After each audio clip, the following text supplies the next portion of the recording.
Voici 10 minutes, le podcast des Français dans le monde, pour aider tous ceux qui se préparent, qui vivent ou, alors aujourd'hui spécialement, ceux qui rentrent de mobilité internationale. Je suis Gauthier Seyss et j'ai le plaisir de passer 10 minutes avec Philippe Tech et Damien Alouche de Constantiam. On va parler du retour fiscal en France.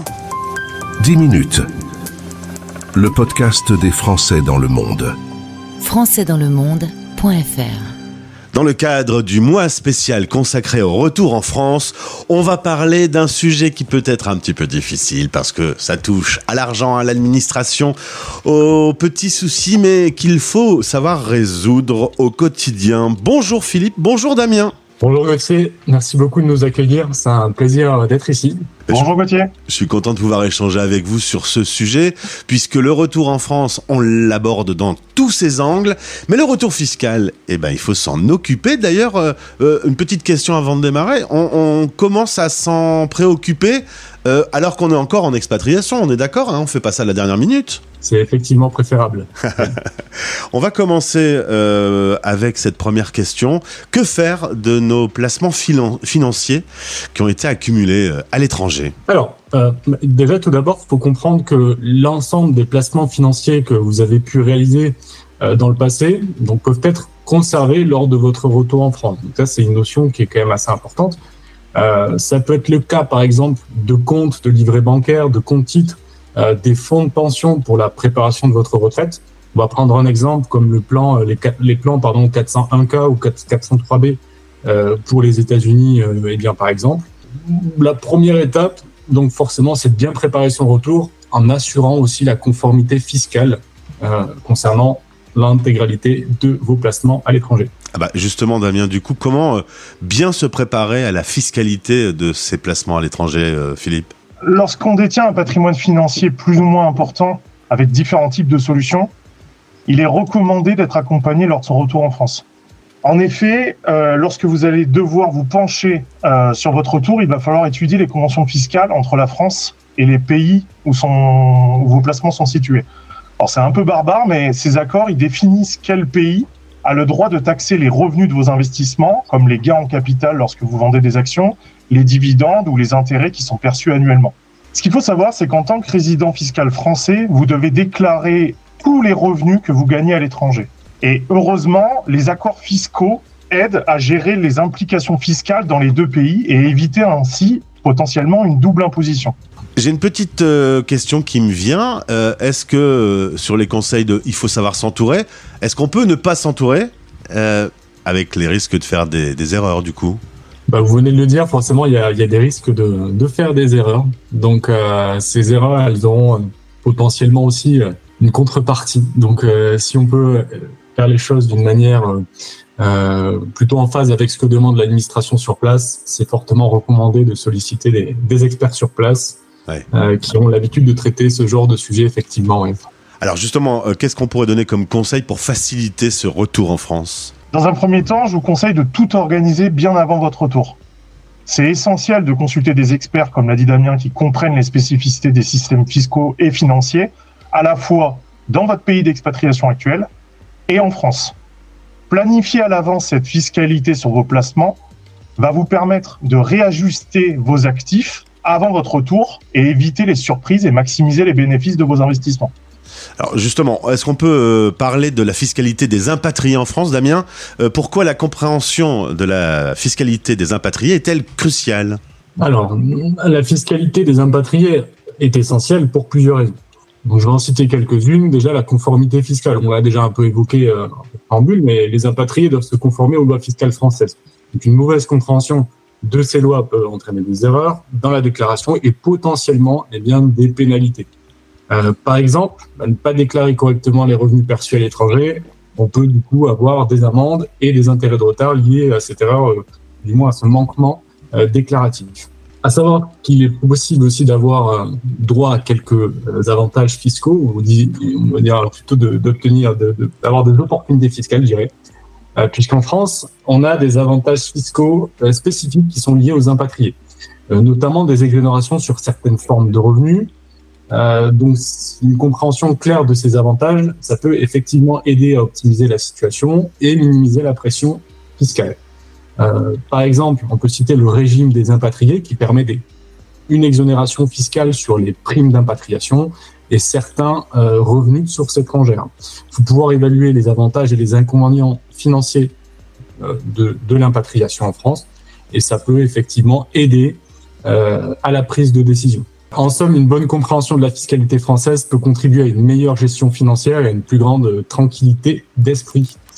On va maintenant détailler les démarches qui pourront éventuellement vous aider justement à comprendre les enjeux de tout ça auprès de l'administration fiscale notamment.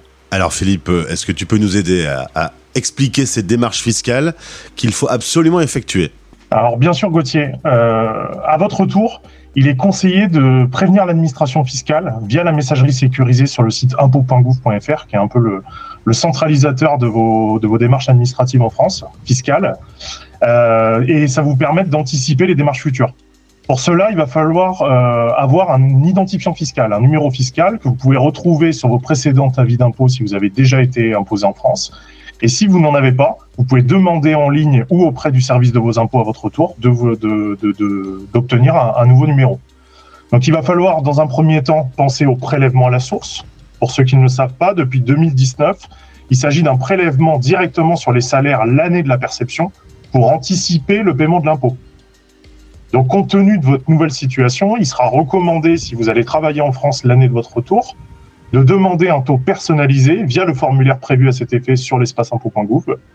Et cela permettra d'estimer votre taux de prélèvement pour l'année du retour et donc de mieux gérer votre trésorerie et d'éviter les surprises lors de la régularisation de l'impôt l'année suivante. En effet, en ce qui concerne la déclaration de vos revenus, elle se fera l'année suivante celle de votre retour, au mois de mai. À ce titre, vous allez devoir faire 2 déclarations différentes. Pour les revenus de l'année perçus avant votre arrivée, vous déclarez seulement vos revenus français via le formulaire des non-résidents. Donc si vous arrivez en mai, c'est la déclaration entre janvier et mai de l'année. Et pour les revenus perçus après votre retour, donc après le mois de mai, par exemple, vous devez déclarer tous vos revenus mondiaux comme un résident fiscal français le ferait par ailleurs. Donc c'est sur cette déclaration, donc la seconde, qu'il sera primordial d'avoir étudié les conventions fiscales qu'on vous parlait tout à l'heure pour comprendre comment seront imposés vos revenus étrangers en tant que résident fiscal français. Enfin, il faut savoir que lors de cette déclaration, nous avons l'obligation de déclarer les comptes détenus à l'étranger. Il faudra donc, si vous continuez à détenir des comptes dans vos pays où vous avez habité, indiquer le nom de la banque, l'adresse, le pays où les actifs sont détenus et les différents numéros de compte. Alors je suppose qu'en plus la loi, elle évolue avec le temps. Ce qu'on dit là aujourd'hui en juin 2024, ça peut être modifié. Il y a des risques, il faut se tenir à jour.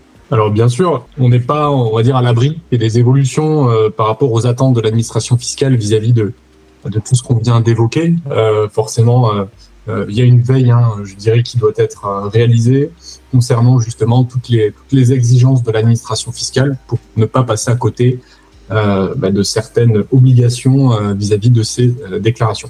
Je rajouterai également que sur ces sujets, il ne faut pas considérer que la convention fiscale ne va pas non plus évoluer.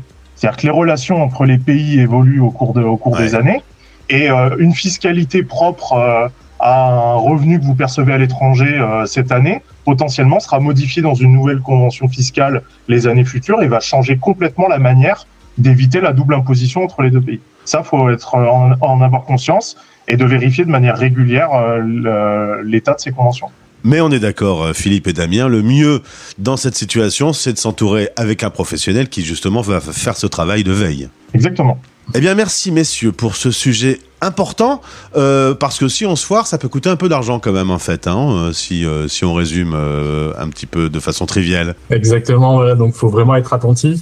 Et si ça coûte de l'argent, c'est bien de savoir combien. Donc là, on peut apporter des éléments de réponse sur tous ces sujets. J'ai juste une dernière question sur un point de vue immobilier. On a acheté un bien qu'on a mis en location, on revient en France, on va le retrouver. Est-ce qu'il y a des démarches particulières par rapport à ce bien ? Alors oui, si vous possédez un bien immobilier et que ce bien était considéré soit comme une résidence secondaire ou une résidence locative, et qu'à terme vous souhaitez y habiter à votre tour, il est important d'en informer le service des impôts. Donc d'informer du changement de statut en résidence principale. Et pour cela, vous pouvez le faire via la fameuse messagerie sécurisée sur votre espace impôts.gouv ou la partie gestion des biens immobiliers, parce que depuis l'année dernière, il y a un onglet spécifique sur l'occupation des biens. Et ce changement, il est important parce qu'il va permettre potentiellement certaines exonérations ou baisses de taxes foncières, des exonérations de taxes d'habitation, parce que la fiscalité des résidences secondaires et la fiscalité des résidences locatives ou principales n'est pas la même. Et donc, modifier cette information auprès de l'administration est plutôt importante. Et ça se fait l'année du retour. Merci Philippe, merci Damien. Je vous invite à vous tourner vers nos invités du jour si vous avez des questions sur ce sujet fiscal. Je vous souhaite une bonne journée. On rappelle que vous êtes sous le soleil de Toulouse. On en sait plus sur vous et votre cabinet sur la page du Club des partenaires. À bientôt. À bientôt, merci beaucoup Gauthier. À bientôt, merci.